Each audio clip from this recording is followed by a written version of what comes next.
Good evening. So thank you Vijay and Devi. So దేవితో నాకు ఆర్య దగ్గర నుంచి journey almost 22 years. So Devi ఎలా కష్టపడి సాంగ్ చేస్తాడో, బ్యాక్గ్రౌండ్ స్కోర్ చేస్తాడో, ఒక సినిమాని సూపర్ హిట్ చేస్తాడో నాకు బాగా తెలుసు. సో మీ అందరికీతో ఈరోజు ఈవెంట్ ఉన్నప్పుడు నేను దేవిని అడగడము, దేవి హైదరాబాద్లో వస్తాను సార్ అని రావడం. థ్యాంక్ యూ దేవి. అలాగే విజయ్. సో వి నో ఇక్కడ చాలామందికి సినిమా ఫీల్డ్లోకి రావాలని మీ అందరికి ఉంది కాబట్టి ఆ కోరికతో ఇక్కడికి వచ్చారు. అలాగే చూసిన వ్యక్తి నేను దగ్గర నుంచి విజయ్ ఒక క్యారెక్టర్ ఆర్టిస్ట్గా అన్ని ఆఫీసులకు తిరిగి సో తన ఫొటోస్ ఇస్తే ఆడిషన్ చేసి చిన్న చిన్నవి చేస్తూ ఈరోజు కింగ్డమ్ క్రియేట్ చేయబోతున్నాడు. Thank you Vijay. అండ్ ముందుగా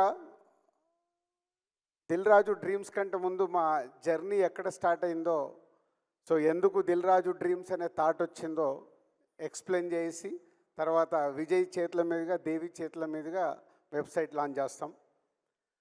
సో శ్రీ వెంకటేశ్వర క్రియేషన్స్ మేము ప్రొడ్యూసర్స్ అయినప్పుడు దిల్ తర్వాత అందరు కొత్త దర్శకులను ఇంట్రడ్యూస్ చేస్తూ సినిమాలు చేస్తూ వాళ్ళు ఈరోజు తెలుగు ఫిలిం ఇండస్ట్రీలో ఉన్నతమైన ప్లేస్లలో ఉన్నారు మా దర్శకులందరూ. అలాగే మేము మా సంస్థని కొత్త దర్శకులతో పాటు చేస్తూ సూపర్ హిట్లు కొడుతూ ఈరోజు ఇక్కడ నిలబడ్డామంటే ప్రతి సినిమా ఒక్కొక్క అడుగుగా వేసుకుంటూ రావడం వల్లే 57 ఫిలిమ్స్ కంప్లీట్ అయ్యాయి శ్రీ వెంకటేశ్వర క్రియేషన్స్. సో నేను కానీ శిరీష్ కానీ ఒక స్క్రిప్ట్ ఫైనల్ నా దగ్గర ఫైనల్ అయిన తర్వాత నెక్స్ట్ శిరీష్ గారు విని దాన్ని ఎస్ బాగుంది బాగాలేదనే డిస్కషన్ చేసుకున్న తర్వాతనే ఒక స్క్రిప్ట్ ముందుకెళ్తుంది. అలాగే ఎడిటింగ్ రూమ్లో కూడా ప్రతి సినిమాని అలాగే అనాలిసిస్ చేసుకుంటూ చెకింగ్ చేసినప్పుడే ఆ సక్సెస్ వస్తుందని నమ్ముతూ ఇక్కడి వరకు 57 ఫిలిమ్స్ కంప్లీట్ చేయగలిగాం. దాని తర్వాత Harshit, Ansita next generation cinema ఫీల్డ్లోకి వస్తామన్నప్పుడు కొత్త దర్శకుల తర్వాత మాకు చాలా గ్యాప్ వచ్చేది. అంటే వాళ్ళకు మాకు యాక్సెస్ తగ్గిపోయి మేము బిజీ అయ్యి కొత్త దర్శకులు మమ్మల్ని అప్రోచ్ కావాలన్న ఆఫ్టర్ 2014 తర్వాత చాలా గ్యాప్ వచ్చింది కొత్త దర్శకులతో మాకు. అప్పుడే హర్షిత్, అన్సిత అంటే వాళ్ళు దిల్ రాజు ప్రొడక్షన్ అని బలగంతో పాటు వేణుతో పాటు ఇంకా 3 సినిమాలు స్టార్ట్ చేసి 4 కొత్త దర్శకులను ఇంట్రడ్యూస్ చేశారు హర్షిత్, అన్సిత. సో దాని తర్వాత వాళ్ళు కూడా ఇప్పుడు కొత్త దర్శకులతో పాటు అన్ని రకాల సినిమాలు చేయాలి అని నెక్స్ట్ ఒక పెద్ద సెటప్లో కూడా సినిమాలు చేయాలని వాళ్ళు డెసిషన్ తీసుకున్నారు. అలాంటి టైంలోనే ఎలా కొత్త దర్శకుల్ని కానీ, కొత్త ఆర్టిస్టులను కానీ, కొత్త టెక్నీషియన్స్ కానీ, అలాగే కొత్త ప్రొడ్యూసర్ చాలామంది ఇండస్ట్రీలోకి రావాలని ఉంటుంది. వాళ్ళకు సరి అయిన గైడెన్స్ ఉండదు. అలాంటప్పుడు ఏం చేస్తే బాగుంటుందని వచ్చిన ఐడియానే ఈ దిల్ రాజు డ్రీమ్స్. సో ఈ దిల్ రాజు డ్రీమ్స్ శ్రీ వెంకటేశ్వర క్రియేషన్స్ ఉంది, మాకు దిల్ రాజు ప్రొడక్షన్స్ ఉంది, దిల్ రాజు డ్రీమ్స్ ఎందుకని చాలామంది అడిగారు. అప్పుడే మాకు వచ్చిన ఐడియాని నేను ఎక్స్ప్రెస్ చేయడం జరిగింది. వెంకటేశ్వర క్రియేషన్స్ అంటే భారీ సినిమాలు తీస్తున్నాం. దిల్ రాజు ప్రొడక్షన్స్ అంటే కొత్త వాళ్ళ తర్వాత ఇప్పుడు వాళ్ళు మార్కో డైరెక్టర్తో సినిమా అనుకుంటున్నారు. వేర్ ఫోకస్ చేస్తున్న సినిమాల మీదనే ఫోకస్ చేస్తాం కాబట్టి కొత్త టాలెంట్ కోసము టోటల్గా ఒక కొత్త టీంనే ఫామ్ చేసినప్పుడే చాలామంది సినిమా ఇండస్ట్రీలోకి రావాలనుకునే వాళ్ళకు ప్రాపర్ ప్లాట్ఫామ్ అవుద్దనే ఆలోచనతో నేను శిరీష్ గారు ఈ నిర్ణయం తీసుకోవడం జరిగింది. దానికోసము ప్రాపర్ టీం అంటే మాకు కొత్త డైరెక్ట్గా మేము కథలు వినేసి మేము ఫైనల్ చేసి సినిమాలు తీసే మాకు కొత్త ఇప్పుడు దిల్ రాజు డ్రీమ్స్కి ప్రాపర్గా ఒక ఆర్గనైజేషన్ కంపెనీ లాగా ఒక సీఈఓతో సహా ఆల్ టెక్నీషియన్స్ని ఫైనల్ చేయాలన్న, ఒక స్క్రిప్ట్ ఫైనల్ చేయాలన్న ప్రాపర్ యంగ్ జనరేషన్ టీముని ఫామ్ చేశాము. వాళ్ళ దగ్గరికి తర్వాత ఇప్పుడు వెబ్సైట్ అయిన తర్వాత మళ్ళీ డీటెయిల్గా మీకు అవన్నీ చెప్తాను. సో ఇలా సినిమా ఇండస్ట్రీలోకి రావాలనుకునే చాలామంది గురించి ఎందుకు వచ్చింది ఇది థాట్ అని అంటే, చాలామంది నేను ఛాంబర్ ప్రెసిడెంట్గా ఉన్నప్పుడు ప్రొడ్యూసర్గా రావాలని అప్లికేషన్ పెట్టుకుంటారు, వాళ్ళ బ్యానర్ రిజిస్ట్రేషన్ చేసుకుంటారు. అప్పుడు ఛాంబర్ ప్రెసిడెంట్గా ఉన్నప్పుడు ఆ మీటింగ్స్లో నేను అడిగేవాడిని వాళ్ళందరినీ, ఎందుకు రావాలనుకుంటున్నారు, వాట్ ఈస్ మీ విజన్, అంటే డబ్బు ఉందని సినిమా తీద్దాం అనుకుంటున్నారా, ప్యాషన్తో సినిమా తీద్దాం అనుకుంటున్నారు, అంటే రకరకాల ఐడియాలజీ. బట్ ఎవరికి అక్కడ రిజిస్ట్రేషన్ చేస్తున్నారు, కానీ సినిమాకు ఎలా మొదలు పెట్టాలి, ఎలా కంప్లీట్ చేయాలి, ఎలా రిలీజ్ చేయాలి అనేది ఎవరిలో నేను క్లారిటీ చూసేవాడిని కాదు. అలాగే నేను యూఎస్ వెళ్ళినప్పుడు వాళ్ళ ద్వారా వీళ్ళ ద్వారా కొన్ని వీడియోలు తీసుకొచ్చి చూపించేవాళ్ళు. సార్ కొంచెం మీరు టైం ఇవ్వండి. యూఎస్లో ఉన్న వాళ్ళు నేను చెప్పేది, సినిమా తీసాము, ఈ సినిమా వీడియో చూడండి, ఇది ఎలా రిలీజ్ చేయాలో మాకు తెలియట్లేదు, 3 కోట్లు పెట్టాము, 4 కోట్లు పెట్టాము. అంటే ఇదంతా సినిమా తీయడం ముఖ్యం కాదు, ఒక కథ దగ్గర నుంచి సినిమా కంప్లీట్ చేసి అది ఆడియన్స్ దగ్గరికి తీసుకెళ్ళడం అనేది నాట్ ఈజీ, చాలా బిగ్ టాస్క్ అది. సో ఇవన్నీ చూసిన తర్వాత ఆ సినిమాల్లో యాక్ట్ చేసిన యాక్టర్స్ ఉన్నారు, టెక్నీషియన్స్ ఉన్నారు, వాళ్ళందరికీ ఒక సినిమా ఫీల్డ్లోకి రావాలి అనే ఒక ఆతృత ఉంది. కానీ యాక్ట్ చేసేసి ఆ సినిమా సరిగ్గా రీచ్ అవ్వలేదనుకో, వాళ్ళ సమయం వృధా, టెక్నీషియన్స్ కానీ ఆర్టిస్టులకు కానీ, అలాగే ప్రొడ్యూసర్స్కి మనీ వేస్ట్. ఇవన్నిటి నుంచి పుట్టిన ఆలోచననే రైట్ ప్లాట్ఫామ్ క్రియేట్ చేసినప్పుడు రైట్ పీపుల్ సినిమా పైన ఇంట్రెస్ట్ ఉన్న వాళ్ళని తీసుకురావడానికి అవకాశం ఉంటుందనే 2 years బ్యాక్ వచ్చిన ఈ థాట్ని ఇక్కడ వరకు తీసుకొచ్చాం. ఈరోజు మీ అందరి ఆధ్వర్యంలో ఆ వెబ్సైట్ లాంచ్ చేయబోతున్నాం. కానీ ఇప్పుడు ఇందాక మాట్లాడుతున్నారు, సినిమా అంటే ఇంతమంది ఇక్కడికి వచ్చారు, 10,000 ఆల్మోస్ట్ ఈవెంట్ కోసం ఎంట్రీస్ వస్తే ఈరోజు ఇలా 2,000 మంది వరకు మీరు ఇక్కడికి ఈవెంట్కి వచ్చారంటే మీ అందరిలో ఎంత సినిమా పైన ప్యాషన్ ఉంది, సినిమాలోకి రావాలని ఉంది అనేది అర్థమవుతుంది. పోతే ఒకటి అందరు గుర్తుపెట్టుకోండి, ఎస్ మేము 30 సంవత్సరాలు కష్టపడి ఒక డిస్ట్రిబ్యూటర్గా స్టార్ట్ అయ్యి మా కెరియర్ని అలా అలా అలా చేసుకుంటూ 30 years పట్టింది మేము ఇక్కడికి రావడానికి. మా బ్యానర్ పైన ఉన్న నమ్మకంతో, మాకున్న బ్రాండ్ పైన నమ్మకంతో మీరందరి వాళ్ళ సినిమా ఫీల్డ్లోకి రావాలనే ఆలోచనతో ఇక్కడికి వచ్చారు. అంటే మీకు ఒకటి చెప్పదలుచుకున్నాను, అంత ఈజీ కాదు. ఎందుకంటే 100 మంది దర్శకులు కావాలని ప్రయత్నం చేస్తారు. ఫిలిం నగర్లో 2కో 3కో అవకాశం వస్తుంది, మ్యాక్సిమం 5గురికి అవకాశం వస్తుంది. 95 మంది ఫైళ్ళు పట్టుకొని తిరుగుతారు, కానీ వాళ్ళకి అవకాశం రాదు. ఎందుకంటే వాళ్ళ స్క్రిప్ట్ కావచ్చు, వాళ్ళ అప్రోచ్ కావచ్చు, వాళ్ళు చెప్పాలనుకున్నది రీచ్ అవ్వకపోవచ్చు. 3 to 5% అవకాశం వస్తే అందులో 4 ఫ్లాపులు తీస్తారు, ఒకరు హిట్ సినిమా తీయగలుగుతారు. ఆ 4లో 5గురిలో ఆ హిట్ తీసిన ఆయన కంటిన్యూ అవుతూనే ఫ్యూచర్లో మళ్ళీ ఆయనకు అవకాశం ఉంటుంది. అంటే ఎంత పర్సెంటేజ్ వచ్చింది? 1%. ఇది మీరు దృష్టిలో పెట్టుకోండి. అంటే ఇందాక ఒక అబ్బాయి తిరుపతి నుంచి వచ్చాను, అమ్మ నేను సాధించేసి వస్తాను అని ఇందాక మైక్లో మాట్లాడితే చూశాను. అంత పట్టుదల ఉండాలి. కానీ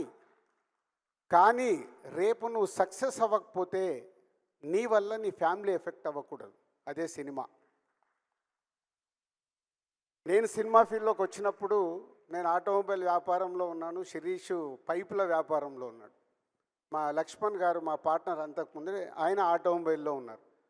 మేము సినిమా ఫీల్డ్లో సక్సెస్ అయ్యే వరకు మా బిజినెస్లు మేము వదులుకోలేదు. ఎందుకంటే ఇక్కడ ఫెయిల్ అవుతే మళ్ళీ వెనకకి వెళ్ళిపోదాం. నిజంగా ఫెయిల్ అయ్యాం, 2 years స్ట్రగుల్ పడ్డాం. ఎంత స్ట్రగుల్ పడ్డా అది వదలకుండా, సాధించే వరకు వదలకుండా, ఆ బిజినెస్ను వదులుకోకుండా సాధించాం. అంతేకాదు మా జీవితంలో ఇంకొకటి చెప్తాను, ఇది అంటే మీకు సక్సెస్ పర్సంటేజ్ ఓన్లీ 100 మంది ప్రయత్నం చేస్తే ఒక్కరికే ఉంటుంది. దర్శకుడు కావచ్చు, యాక్టర్ కావచ్చు. యాక్టర్ కూడా చాలామంది అనుకుంటారు, మనకు చెప్తూ ఉంటారు, చాలా బాగున్నావు, నువ్వు యాక్టర్ అయిపోవచ్చు. 4 ఫ్రెండ్స్ మధ్యలో ఉన్నప్పుడు అరే నువ్వు కామెడీ బాగా చేస్తున్నావురా, నువ్వు ఈజీగా సినిమా ఇండస్ట్రీలోకి వెళ్ళిపోవచ్చు అని ఇలా ఎంకరేజ్ చేస్తారు స్నేహితులు కాబట్టి. కానీ మనదో అది రియాలిటీగా మనం వెళ్ళి దాన్ని సాధించగలుగుతామా లేదా అనేది మీకు తెలియాలి. తెలిసే వరకు అప్పటి వరకు మీరు చేస్తున్న వృత్తిని మట్టుకు వదులుకోకండి. దీనికోసం మీ వృత్తిని వదులుకుంటే అది మీ కుటుంబాలకు ఎఫెక్ట్ అవుతుంది. సినిమా అనేది అట్రాక్షన్. సినిమా అనేది మనకు అలా అట్రాక్షన్లో లాగుతూ ఉంటుంది. మీ జీవితాల మీద అది ఇంపాక్ట్ పడకుండా చూసుకుంటూ సినిమా పైన ప్యాషన్ ఉన్నప్పుడు దీంట్లో పెట్టి ఎప్పుడైతే సక్సెస్ అవ్వబోతున్నారో అప్పుడు మీరు 24 గంటలు కష్టపడాలి.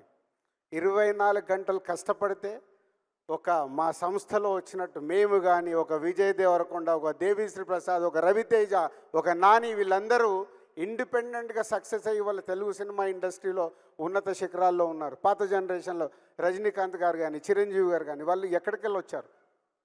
కానీ అంత హార్డ్ వర్క్ చేశారు. సినిమా అంటే అంత హార్డ్ వర్క్. ఏ వేరే పనులలో చేస్తాం, 8 గంటల డ్యూటీ ఉంటుంది, మ్యాక్సిమం 9 గంటలకు ఆఫీస్కి వెళ్తే 5 గంటలకు వచ్చేస్తారు. ఇందాక అనిల్ రావిపూడి అన్నాడు చూడు, దిల్ రాజు కాదు రన్నింగ్ రాజు పెట్టాలని. ఎప్పుడు ఆలోచన 5 గంటలకు లేచిన నుంచి ఏం చేయాలి, ఎలా ఆ జరుగుతున్న సినిమాని ఎలా సక్సెస్ చేయాలి, అలా ఉంది కాబట్టి ఈ 30 ఇయర్స్లో మేము ఇక్కడ ఉండగలిగాం. సో ఇండస్ట్రీలోకి రావాలంటే మొదటిది మీ వల్ల మీ కుటుంబానికి ఎఫెక్ట్ అవ్వకూడదు.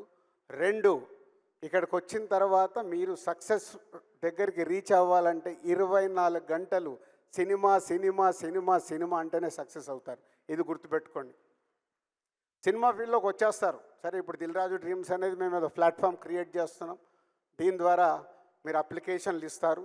దాన్ని మా టీం స్క్రూట్నీ చేసి టాలెంట్ ఎలా ఉంది ఏంటి అని వాళ్ళు స్టడీ చేసి వాళ్ళు టీంలో మెజారిటీ పీపుల్ లైక్ చేసిన తర్వాత అది మా దగ్గరికి పంపిస్తారు. ఇది మీరు చెక్ చేయండి. అప్పుడు మా దగ్గరకు వచ్చాక ప్రతి వీక్ మేము కొంచెం టైం స్పెండ్ చేసి దాన్ని చెక్ చేసి ఓకే చేస్తాం. కానీ చాలామంది రిజెక్ట్ అవుతారు. అది గుర్తుపెట్టుకోండి. చాలామంది రిజెక్ట్ అయినప్పుడు మీరు వీక్ అవ్వకూడదు. అరే దిల్ రాజు డ్రీమ్స్ మేము పెట్టాం, మమ్మల్ని రిజెక్ట్ చేశారని. మీలో టాలెంట్ ఉన్నప్పుడే, ఆ టాలెంట్లో నేను చెప్పాను కదా 1 to 5 మెంబర్స్, ఆ 5లోకి వెళ్ళాలంటే మీలో ఎంతో టాలెంట్ ఉంటే కానీ ఆ 5లోకి వెళ్ళలేరు. 95% వెనకకి వెళ్తారు. సో దీన్ని మీరు దృష్టిలో పెట్టుకొని ఎప్పుడు ఆ కాన్ఫిడెంట్గా మీలో ఉన్నప్పుడే సక్సెస్ అవుతారు.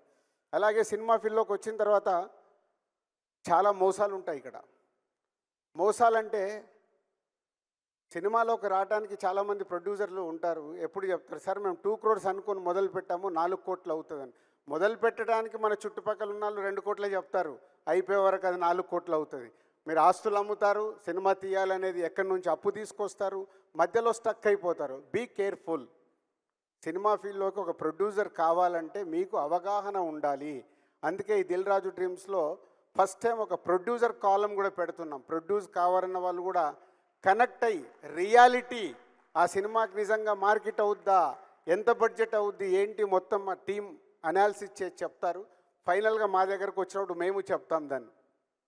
నేను ఇందాక చెప్పాను, సినిమా ఫీల్డ్లోకి వచ్చినప్పుడు ఒకటి జరుగుతుంది. మా లైఫ్లో జరిగిన ఒక ఇన్సిడెంట్ చెప్పాలి. కానీ ఆ రోజు మేము చాలా తెలివిగా యూటర్న్ చేసుకొని ముందుకెళ్ళాం కాబట్టి సక్సెస్ అయ్యాం. 1996లో మేము సినిమా ఫీల్డ్లోకి వచ్చినప్పుడు మహేందర్ రెడ్డి గారని మా కజిన్ బ్రదర్ ద్వారా ఇండస్ట్రీలోకి వచ్చి తర్వాత మేము ఓన్గా స్టార్ట్ చేసాం. ఓన్గా స్టార్ట్ చేసినప్పుడు ఒక సినిమా కొందామని ఒక ప్రొడ్యూసర్ని డైరెక్టర్ అప్రోచ్ అయ్యి సినిమా కొన్నాం నైజాం ఏరియాకి. కొంటే వాళ్ళ సినిమా ఓపెనింగ్ రోజు నన్ను, మా శిరీష్ గారు, లక్ష్మణ్ గారు అన్న ముగ్గురం కలిసి వెళ్తే, సార్ మీరు చాలా బాగున్నారు, మీరు యాక్ట్ చేస్తారా అన్నారు. ఒకసారి ఇలా చూసుకొని, అంటే ఏం చెయ్యాలండి అన్న. ఒక చిన్న క్యారెక్టర్ ఉంటుంది సార్, చెయ్యండి, ఎలాగో మీరు సినిమా కొన్నారు కదా అని. మేము చూసుకొని ఒక ప్రయత్నం చేద్దాము ఏముంది అని అనుకున్నాం. సో ఆ ఓపెనింగ్కి వెళ్తే శిరీష్ గారికి, నాకు, లక్ష్మణ్ గారికి అన్ని బ్యానర్లు కట్టారు.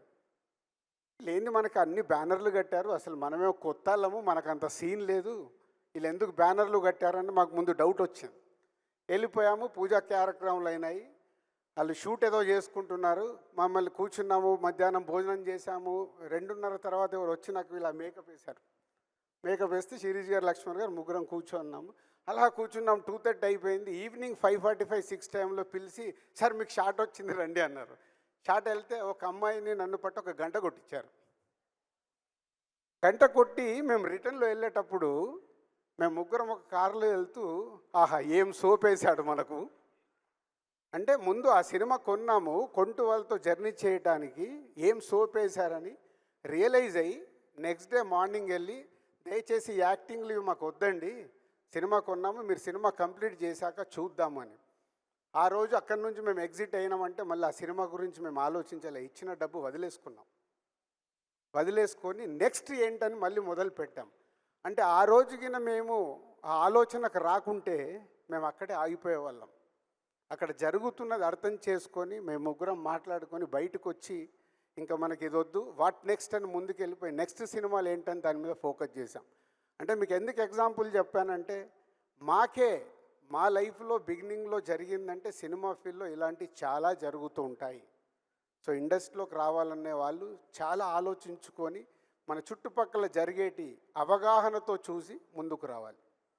అర్థమైందా?